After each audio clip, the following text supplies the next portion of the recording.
You ask Tiger to solve. This deals with linear equations with one unknown.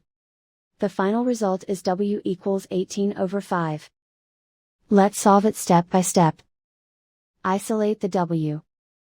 Multiply both sides by inverse fraction 6/5. Group like terms. Multiply the coefficients. Simplify the fraction. Multiply the fractions. Simplify the arithmetic. And so the final result is W equals 18/5.